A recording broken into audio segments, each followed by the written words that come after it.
This episode of Radcast Outdoors is brought to you by PK Lures, Bow Spider, and High Mountain Seasonings. Fish on! Hey, Radcast is on. Hunting, fishing, and everything in between. This is Radcast Outdoors. Here are David Merrill and Patrick Edwards.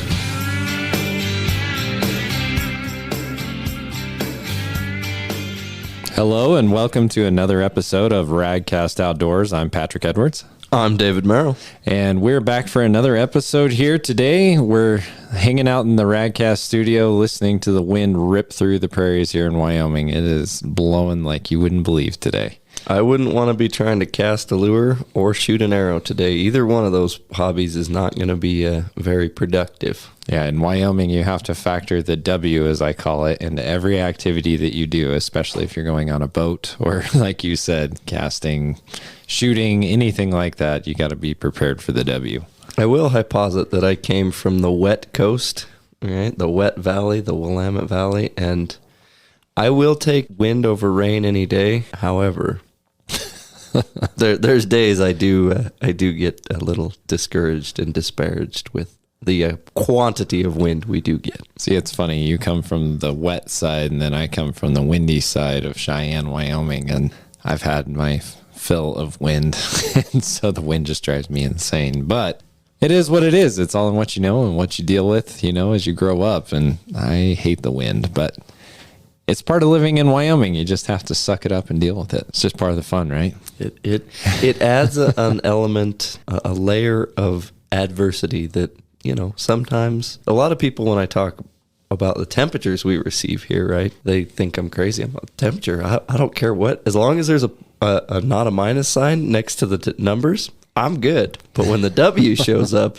it could be 60 degrees or minus 60. When the W shows up, I'm going inside. Yeah, exactly. Well, today we're going to talk about a little trip that I did this year. I did a multi-generational fishing trip with my family. It was my dad and my son and I. So 3 generations of boys of the Edwards family. And we went down to Flaming Gorge. So we're going to kind of go over that and talk about some of the things that we did down there on the gorge. And I will tell you, that's another place where when the wind kicks up, you get off the water. There's something about chasing big fish, Patrick. I don't care what state, what species. I mean, I still, everybody knows I'm the hunting half of this, right? There's something about going to a fishery, a body of water, and saying, you know what, I'm not just going to go for, I wouldn't call them lesser fish. I'd call them small fish. Whether it's smallmouth, crappies, small rainbows, it doesn't matter what the species is. If the average for the lake is 15 inch, there's something about, hey, I want to go catch a 22 inch, right? Catch the one monster. The big one. And so you're obviously got to have a little different tackle, a little different mentality when you're going after one fish instead of just lots of fish. It's kind of the same thing when you're chasing the big fish. You go away from where the schools are or where there's maybe a better bite, but the bigger fish aren't hanging out. Yeah, the lake trout is the closest thing in Wyoming to a saltwater style fish, and they are by far the biggest fish that you can catch in the state.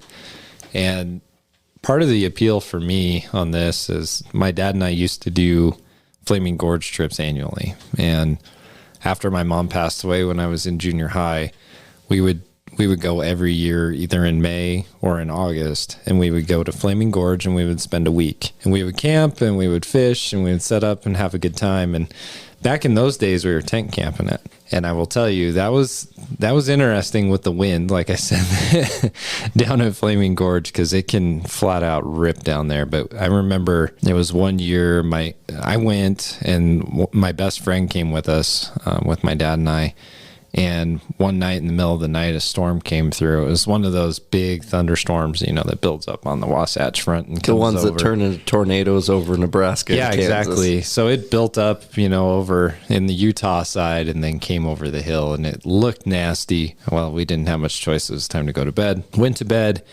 The wind was blowing so hard, like everybody was awake, and we're just laying there waiting to see what's going to happen. Well, long story short, it flattened the tent, tore the poles apart. I mean, it just destroyed it. And so we ended up sleeping in the car. But in hindsight, it might have just been better I'm going to take my sleep bag pillow, go get in the car while everything's dry. Well, yeah, And the thing about it is it didn't have a lot of rain with it. It was just wind and lightning, and it was scary, right? Like it's one of those storms where 100 mile an hour in a tent that's built for 40 mile an hour. Yeah, I mean, even as a high schooler, I was like, holy crap, this is freaking me out a little bit. It was one of those brutal type storms, and we packed everything into the car, just kind of got a little bit of rest. But back in those days, Flaming Gorge, I mean, it had the lake trout, but... What kind of year was this? Early 2000s. I think it was like 2000, somewhere in there, 2000, 2001. But those days we were going for big smallmouth bass. It used to have just a premier smallmouth bass fishery there at Flaming Gorge. And I mean, there's still some there, but back in those days you could catch 100 a day. I mean, it was pretty easy to go out there and just catch lots of them. Pre-burbot, yep. And we would go out and catch, pup lake trout and stuff just to have some for the smoker and go catch kokanee salmon, stuff like that. But I have fond memories of those trips, and my dad and I try to take an annual father-son trip every year and go somewhere. So whether it's Merritt Reservoir, Nebraska, or Flaming Gorge, or wherever. This particular year, my son was getting big enough that I was like, it's about time that you start joining into this, this tradition, into this kind of just special time, as a family and come along. And so I asked him, I said, Benjamin, do you think that, you'd be up for going on my annual trip with my dad? And he was like, yeah. And he got all excited. He was just so stoked that he'd get to be a part of the guys group, and go on the trip. So what I did was I wanted to go for lake trout, and you can go back a few episodes and listen to Shane Dubois and Zach Even. Both of their episodes, they're both just really good at catching the huge lake trout. They have some great tips and tricks on those episodes, so you should check those out. But I was thinking about that, and I was like, it would be really fun to go to Flaming Gorge. That's the place we always used to go, and go see if we could find smallmouth bass. That was one of the things. I wanted to find a big smallmouth bass for the Master Angler program, and I also wanted to find a nice lake trout for that program as well. And so that was kind of the goal, and also to get Benjamin to catch some fish. Like that was kind of the big deal.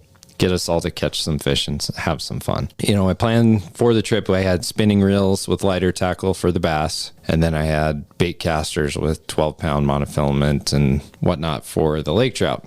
Now, I'll come back to that later because we didn't stick with that plan for everything. So anyway, what we ended up doing logistically and planning the trip is we stayed at a hotel in Rock Springs because it was in kind of mid-May. It's not exactly warm, and we were pulling the boat, so I couldn't pull the camper and the boat.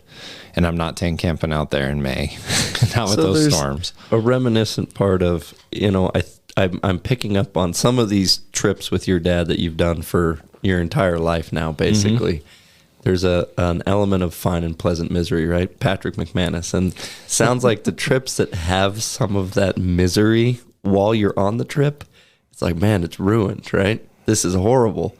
But you're looking back on it now 25 years later going, man, our tent blew up. It was epic, and we caught fish. We had to sleep in the car. And now there's enough time and distance away from the misery that it was like, yeah, we survived it. But yeah, there was another trip that we had. It was like the next year, and we went to Fort Peck. And Seth Ewing, if he's listening, and I know he will, he remembers this. It was incredibly rainy. It rained for days and days, and we had a new tent, which got flooded because it rained so much. Like, it rained the entire time, and ended up sleeping in the car again. But yeah, I mean, I look back on that trip and with fond memories of, Fort Peck and just the experience of being there. It's an incredible fishery too, and I need to get back up there, but you definitely remember those that you suffer a little bit. The hard part is when you go have a trip like that at a certain place. And my grandparents used to go to Flaming Gorge for 6 weeks every year. They'd pull the motorhome and the boat down there, and then all of their kids would bring their grandkids for a week. So I have fond memories about the same time as you of going to Flaming Gorge, and all we did was troll for rainbows. But we'd go slay the rainbows and cook them over the fire, and it's just fond memories of getting to play around in the sagebrush antelope. I mean, it's Flaming Gorge on the reservoir is beautiful, some of the spots you camp, not as beautiful. Yeah, it's rocky, it's dry, but it's beautiful in its own way. Like if you're up in like that Firehole Canyon area, when the sun's coming up, sun's going down, it's spectacular. But yeah, it is pretty barren outside the reservoir. But you never get to go back, right? That the first trip you go to Flaming Gorge, or the first trip you go to Keyhole, or the first trip you go to Kenai, Alaska, you know, everything is just more vibrant, more exciting, just because it's, you know, and then as these trips wear on, and it's cool that you got to take Benjamin of, that's his first trip. And that's going to be his memory of, we went to Flaming Gorge and I got to go with Grandpa and I didn't have to take my siblings, right? Oh, he was so excited that he got to go on the fishing trip without the girls and without his sisters. And, you know, he talked the whole time driving down, which was great. And we went through Farson and he's like, hey, I want to get some ice cream. So I told him on the way back, we'd stop and get ice cream, which of course we did. If you haven't been to Farson and to the Mercantile, you got to stop and get the big cone. That is a necessity. So yes. So good. If you don't know what we're talking about, you need to go check it out. So Farson, Wyoming, Google it. You'll see what we're talking about. I usually get a baby scoop, but if you get a double scoop, be prepared, my friend. If you get a double scoop, you've got an extra stomach. You're going to go to a diabetic coma. But yeah, just to kind of give you context, a baby scoop is basically like 2 heaping scoops on a cone. And it's as much as I can eat. Like I can't eat more than a baby scoop size. And it goes up from baby scoop up. Yes. Like it's a ton of ice cream. But anyway. You mentioned one thing I want to touch on, and it's in our society. You know, I didn't get to go with Benjamin, but I can kind of put myself in his shoes of dad for my whole life goes with Grandpa on these fishing trips for a week, and I get to stay home with Mom and the girls, right? And there's this, I'm just a little kid, I don't get to go on the big boy adventures, right? And now he gets to go, and there's something in our society, something young men need that, I guess, father's guidance. And it doesn't have to be your biological dad. It can be a neighbor, a mentor, a stepdad. But I think our society needs more of, you know, guys fishing trips for a week and go with Grandpa and Dad. And you got to put your big boy pants on, and there's going to be some suffering. There's going to be some fine and pleasant misery, right? You're going to be out on the water I've told my son that we're taking to Alaska here pretty quick. I'm like, we're getting up at 4:35 a.m. We're going to go stand on the river and we're going to catch fish till we're done. And that means if you're tired, you go sit on the bank and lean your head against the log. We're not having tears and going home, right? Well, and that's what I told Benjamin. I said, this is a big boy trip. You know, you're 8 years old now, and I'm giving you an opportunity to go on the big boy trip. But that being said, like, you have to suck it up. Like, it's going to be miserable at certain times. You might get frustrated, and that's fine. But we're not just going to go jump off the water for you if you're just having a bad day and throwing a fish. And I'm pretty certain when you told him that, his eyes got a little big and he kind of went, do I really want to go on the big boy trip? Is this really actually going to be fun? And he did really well. I mean, we had some temperatures that were a little uncomfortable, but he did fine. But anyway, we got down to Rock Springs and the weather was a lot cooler than we were expecting it would be. And so it was a little bit miserable at the beginning. I remember the first night we got set up at the hotel, took him out and had some pizza. You know, he was having a good old time talking our ear off. So excited to go catch some fish. And then we got up early in the morning, had breakfast, and it was 24 degrees. And I mean, it was chilly. We had prepared accordingly. Like, we had gear for, you know, winter weather along with us. So kudos to Dad for getting the hotel right, not making him start out in the tent in 24 degrees. I mean, you do have to adapt the big boy trip just a little bit when you do take the kid. Well, and my dad is almost 80, you know, it's like tent camping is a little rough, you know, and on both ends of the spectrum. Like, I can do it, but it's kind of rough on the other two. And so we stayed fairly comfortable, and we got out to the lake that first morning. And, you know, like I said, I was there. I really wanted to get some smallmouth bass. And so we spent better part of a day looking for those dang things. Didn't find any. But my son, he pays attention to kind of surroundings and what's going on. And he said, hey, Dad, you know, up by the boat ramp, I saw that there was lots of fish hitting the surface. And I was like, okay, well, let's go back there. We'll check it out and we'll go see what's going on. And I put on just a little, it was like a 3/8 ounce flutter fish. It's a nickel plated one. And, well, let me back up a little bit. Before that, he had a lake trout jigging spoon on because he had wanted to jig under the boat while we were fishing. And I said that was fine. So he still had that on. It was like a half-ounce Fire Tiger Glow PK spoon. And so he's jigging that underneath the boat over in this area where all these fish are dimpling. And next thing you know, he says, "Dad, I've got a big fish on." And all I hear is his spinning reel screaming.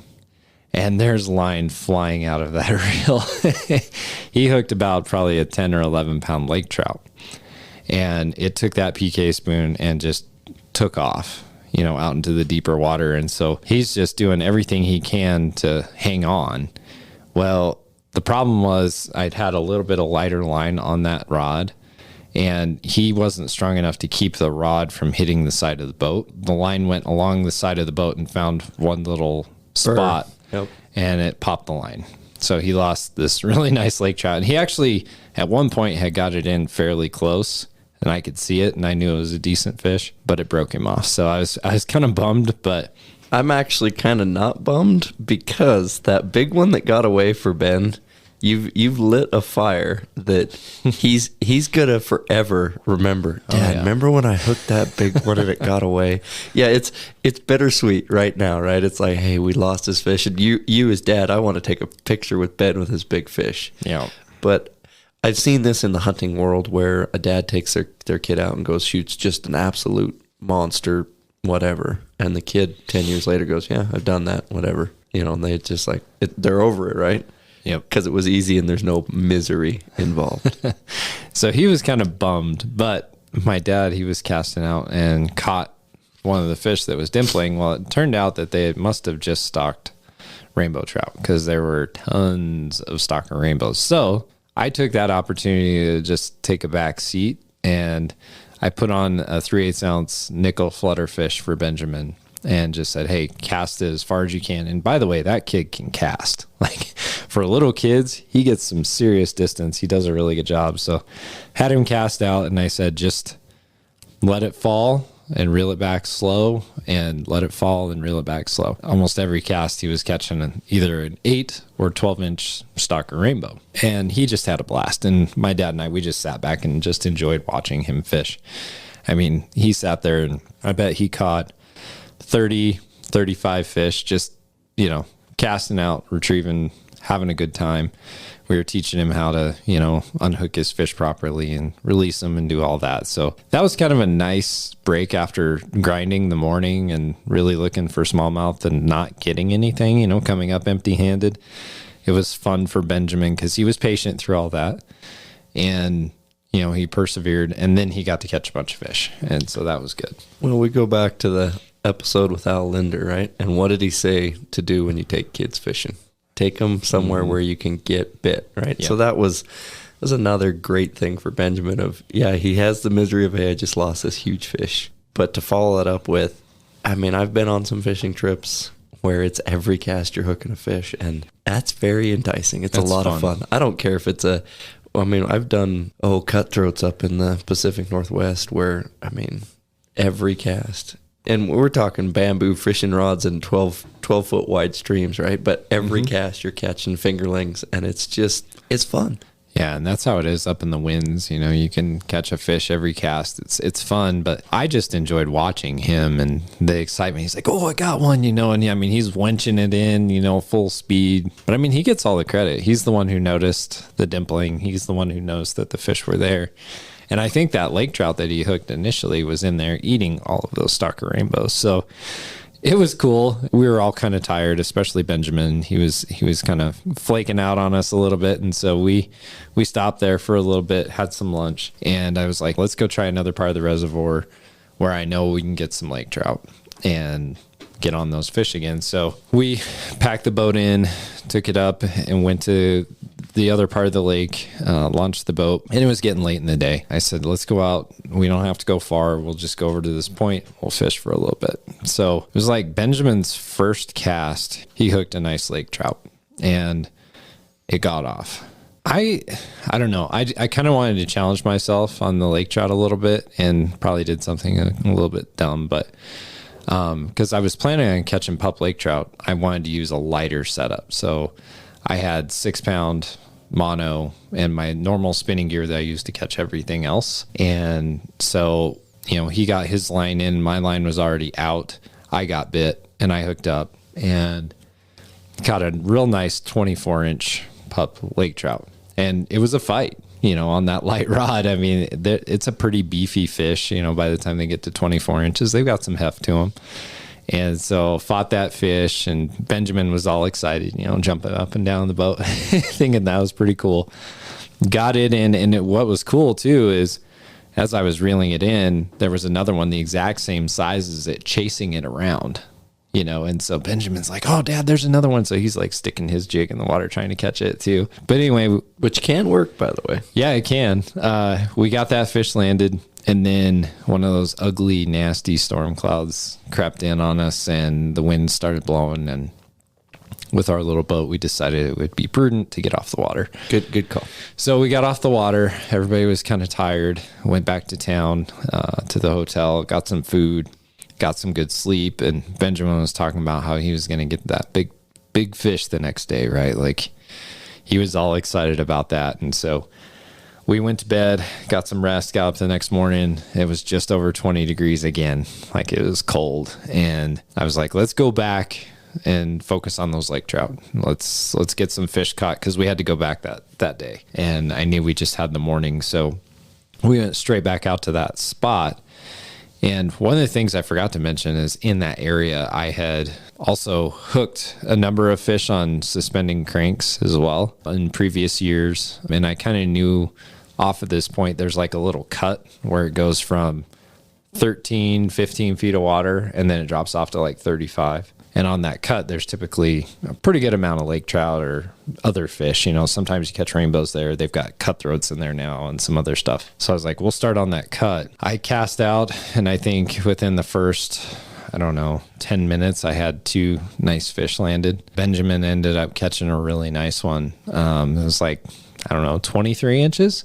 And he thought it was just a monster, Of course, in his mind, being an 8-year-old, that is a big fish. Like that's a fat fish. And the fight of the muscle mass of his arms versus yours. Yeah, that's like you catching a 60-pound halibut. I mean, his little arms are burning. Oh yeah, he was having a heck of a good time, and that fish fought him pretty hard. It took line multiple times, and he got it in, and he was all excited. Well, what I noticed was that morning he started to kind of burn out. He was tired. It's cold. That takes a lot out of you. And, he started to kind of get an attitude because, he was worn out. He was kind of done. And so I told him, I said, well, you can just sit. But I said, it's like I told you, this is a big boy trip. So you either suck it up or you sit in the boat, do nothing. But you're going to do... We're staying. We're staying because we got to get some fish caught and then go home. And to caveat that, I'm sure when you're fishing here locally, evening trip around the house, when the W comes up or the kids get tired or whatever, it's different. It's time to throw rocks. It's time to go, and you might get 5 extra casts in, and then you're leaving. But when you put the time and energy and effort into just getting there and getting set up, no, we're not. Because you're tired and cold and hungry and wet, we're not just pulling out. And you have to be, as a dad, a little careful of that line. But still, you warned him. You told him, this is going to be... And it wasn't even that bad at that point. Like, it had warmed up to about 48, 49 degrees, and the wind wasn't blowing. It was pretty nice. It was sunny. He was just... I'm kind of done. So, anyway, we kept on fishing, and I just was hammering these fish. It was fun. Did he keep fishing, or did he sit down and just... He sat down for a little bit, and then when I would catch a fish, then he'd want to fish again for a little bit, and then he'd sit down again, and I'd catch a fish, and he'd want to fish again. But, it's all good. He had a good time, and he did catch a few nice lake trout, and so that was really kind of fun to be a part of that and see just his big smile and the excitement of reeling in a fish that size. Anyway, it was getting towards the end of the morning, and I hadn't caught anything big, and so I was just kind of resigned to the idea that it was pup lake trout and go home. And I made a cast out to a spot that has a little bit steeper drop off, and I was working my lure back, and paused it a little bit extra long, let it hit the bottom, popped it off the bottom a couple of times, and I got thumped hard, like a lot harder than the others.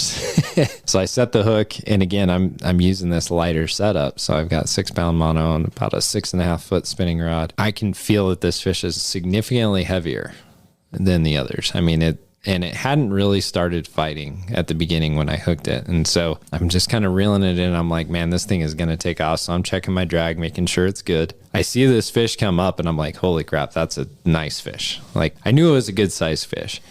And it saw the boat, it saw me, and it took off to the depths. And I mean, it was peeling line really quickly, just screaming off of my rod. And I'm thinking, I'm going to lose this dang thing. It's going to break me off. You know, I mean, this is a good size lake trout. So it heads down to the bottom like they typically do. And it was probably 35, 40 feet of water. Just goes straight to the bottom. I bring him back up. He goes down to the depths again. I bring him back up. He goes down to the depths again. Like the 4th time I get him up to the surface, my dad went to net him, and he got the net under the fish, but he was extended so far he had a hard time trying to lift the fish because of the weight, and the fish came out of the net, and I thought, oh, for sure this fish is gone. You know, I thought for sure it was going to come unhooked. You know exactly what I'm talking about. We have video of a king salmon of this happening. So and a marriage almost ended over that fish. I had visions of David's video. So luckily, fish doesn't come off. I had him hooked really good, had him pinned like right in the upper jaw, just stuck really good with that hook. And Dad got the net under him again. I grabbed a hold of the net as well, and we hoisted him into the boat. And Benjamin was just sure it was like the biggest fish that he'd ever seen. It probably is the biggest fish he's ever seen. But I knew it was close to a mass strangler, but I wasn't sure. Ended up measuring it. It was a few inches short. It was a 33.5 inch lake trout, so it's a nice fish. But in Flaming Gorge standards, it's not a huge fish at all. But on 6 pound line, it's on a 6 big pound fish. line, it was not bad. I mean, it was quite the fight for me, and it was exciting. And anyway, we got some good pictures of it, and then I put it back in, and it took off really strong. I mean, just such a powerful fish. It was really cool getting to share that time with my boy and with my dad, and have the 3 generations of us together on the water. Benjamin hasn't stopped talking about the trip since we got back, but we went up after we got done fishing.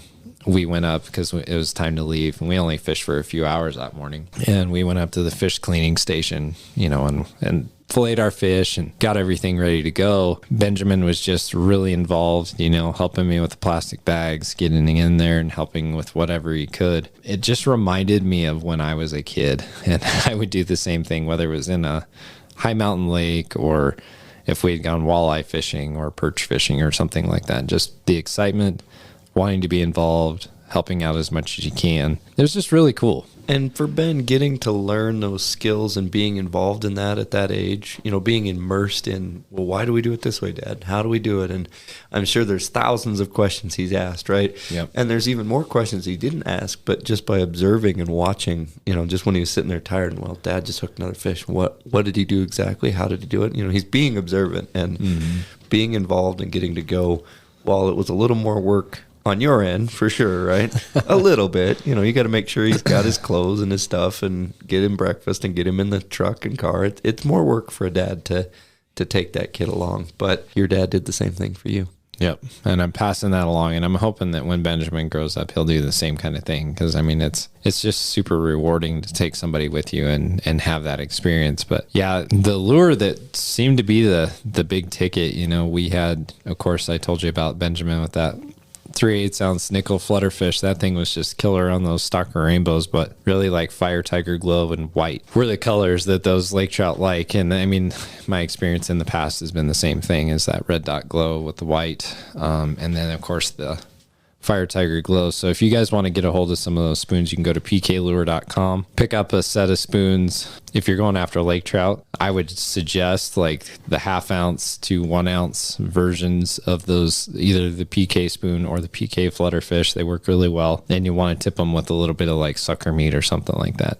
It gives a little flavor. Those lake trout, they're a lot of fun. And it's like Shane was saying, they want to get the pup lake trout out of Flaming Gorge anyway because they've got too many of them, and it was pretty easy to catch them. I mean, really, and they're fun. Good to eat. Yeah, they're really good to eat. So going to that point, brought those fish home. The first thing I did was I pan-seared some with some of the high mountain trout seasoning that I talk about all the time because I really like it. It's Western style trout. Sprinkle just some of it on there about 20 minutes before you cook it and let it just sit on the meat and really get tacky and stick to it. And what I do is I heat up butter in like a cast iron skillet and put the fillet down, meat side down, sear it, and then flip it over with the skin side down and sear it. And it only takes like 4 minutes total, but you put a good sear on it with a hot skillet and then serve that. It is so good. And I put the recipe super simple. Heat up some butter. Yeah. Pre-season your fish, sear it on both sides till it's cooked, and eat it warm, fresh. Yeah. And I put it on the website. So if you go to radcastoutdoors.com, we have a recipe section. So you can go check that out and try it. I mean, you can try it with rainbow trout. You can try it with any fish, really. Crappie, it doesn't matter. It is delicious. And if you like fish tacos, that's a great way to go. Just take the skin off. But like a crappie fillet, again, season it on both sides. Just pan sear it on one side until it starts to kind of turn white around the edges. Flip it over, do it again, pull it off and eat it. Oh my gosh, it is so good. I'm getting hungry. Fish tacos do sound good. Dude, it sounds really good. But you can go to High Mountain's website. They have, like, if you're going to do fish tacos, I would do the Bayou Bass. That's a really good seasoning for that, or the Cajun Cowboy. But you can go to himtnjerky.com to get their seasonings and do that. But there's nothing better than fried fish, especially, or, pan-seared fish, especially once you've caught it yourself and it's fresh. That fresh lake trout was really, really good. The kids were like, man, this stuff is amazing. And I mean, they really are good eating. They have really high omega-3 fatty acids, so it's actually really healthy for you too. The only bad thing about lake trout is they do tend to have a little bit more mercury content, so you just have to not eat like at every meal, every day, every week. You kind of have to meter it out, but it's extremely good fish to eat. And they get that mercury content because the smaller fish consume some mercury, right, from eating whatever they're eating, but the lake trout are 100% predatory. They're just going after it. Oh, yeah. So they're kind of the bottom end filter. Those top end predators seem to, especially in fish, they seem to have those higher levels of mercury. Yeah, walleye are the same way. They tend to have a little bit more mercury, but man, it was good stuff. It was a lot of fun. I would just encourage you, if you have a chance, like if you're a dad and you're listening, or you're a mom and you're a big time angler, start teaching your kids, take them on these trips. I did wait a while to take my boy on a trip like this just because he wasn't ready. If you're an angler, it is okay to go on the big boy trip and leave the kids at home, right? They don't have to go on every single trip every time. But start prepping them and getting them ready, and then let them know how special it is to get to go on one of those trips. And they'll never forget it. And now the girls are like, well, when do we get to go on a trip like that? So you've done your job.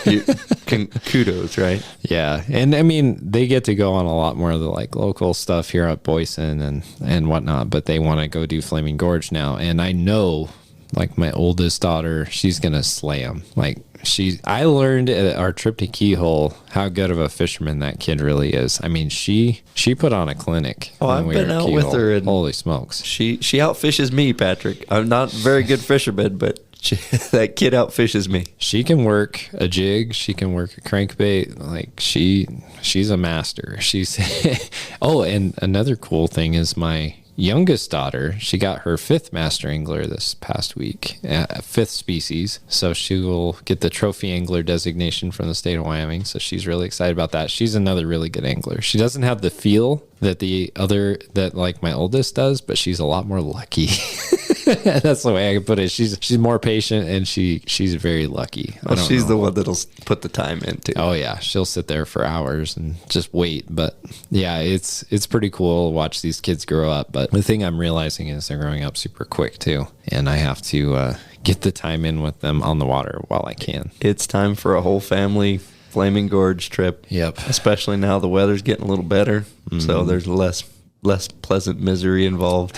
Other than the wind today. The W today is, I'll tell you, the one time we usually camped on the other side of the lake and we'd troll out in the big, more open bodies, right? Yeah. One day, Dad and Grandpa and everybody said, hey, let's just go all the way down to the dam and we'll go, there's a little gift shop up there. And so we went down, fueled the boat up, went through the gift shop.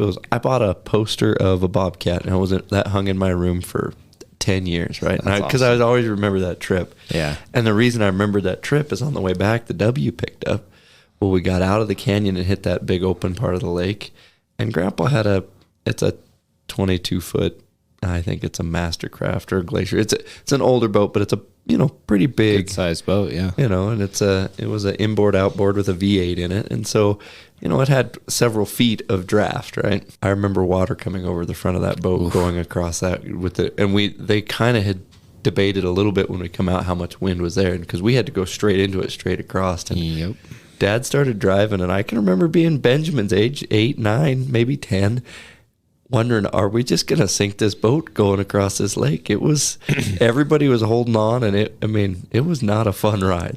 Yeah, I had a similar experience in high school. We had a much smaller boat at that time. My dad and I had a little 14-foot Miracraft. I mean, it was a little tiny boat, and we were really careful on Flaming Gorge because of the W and when it comes up, what it can do. But I remember we were just camped around in a cove, had to come out around a point and get to the boat ramp. Like, it doesn't seem like it'd be that big of a deal, except for the wind was blowing and there were these massive waves. And so my dad was bringing the boat trailer down. I'm in the boat trying to bring it around this point.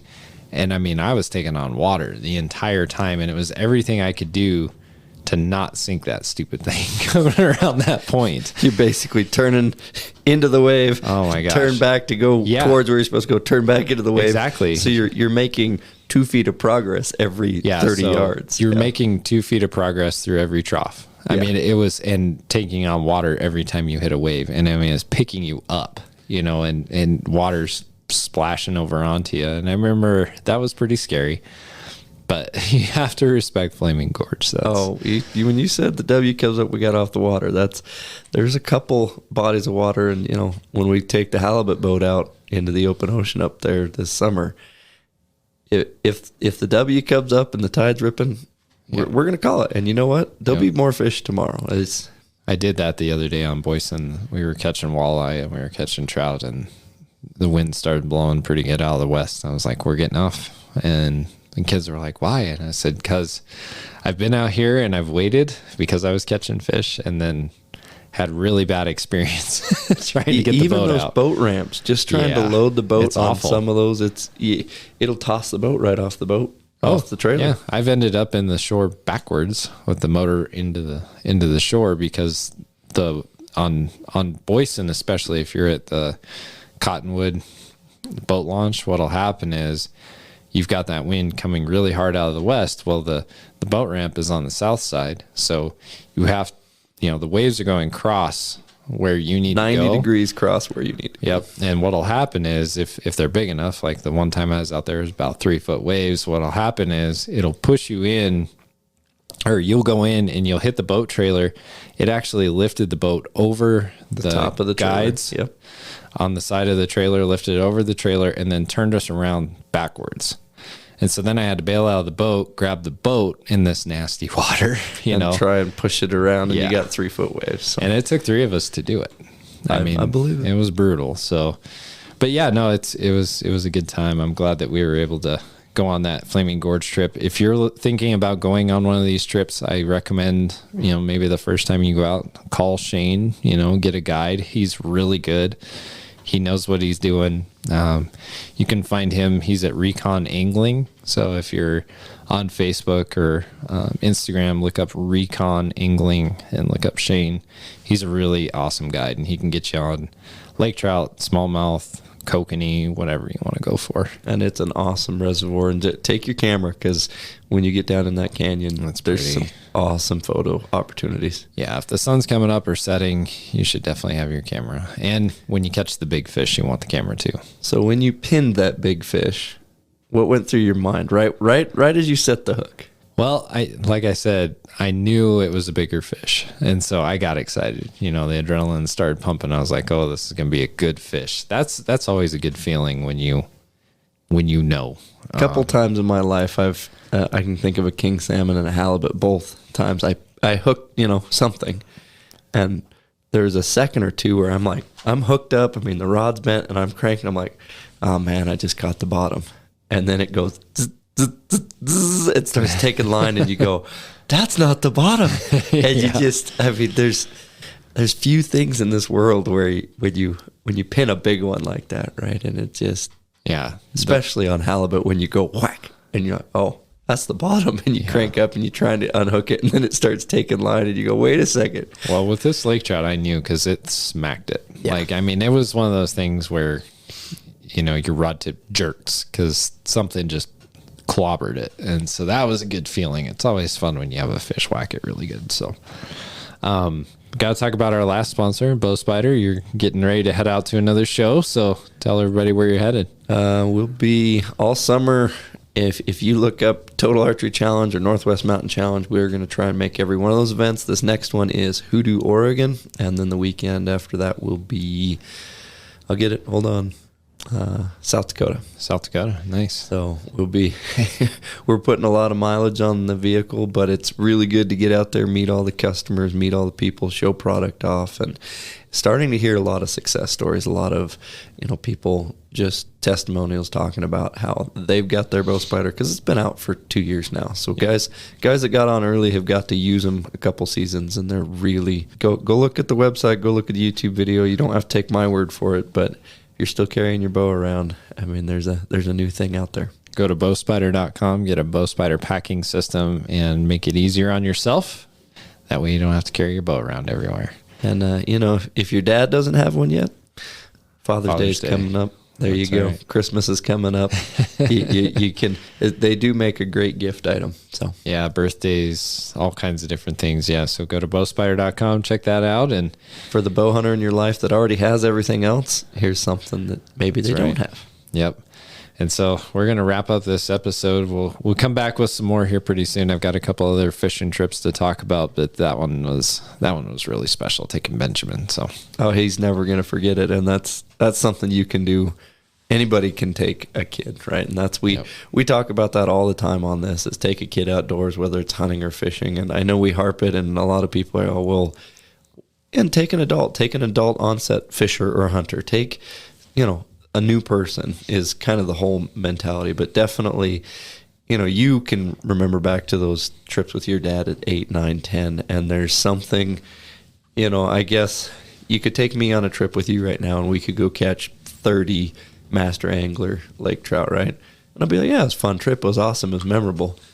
But it's not going to be as memorable as Ben losing that 11-pound lake trout that he hooked while he was catching. I guarantee you, in 23 years, my dad took me down there and I hooked a fish and lost it. And that, I know it's still a little bit, Ben, I know it's a little bitter right now that you've lost the fish, but I promise you in 2 or 3 decades, you're going to go, you won't forget that fish because you lost him. If he would have caught him, and you had the picture, yeah, that's cool, but it's not as cool as the one that got away. Yeah, he's going to go back because he already told me, he's like, I got to go back and catch that fish. I said, well, we can certainly go give it a shot. I said, you might catch a bigger one, though.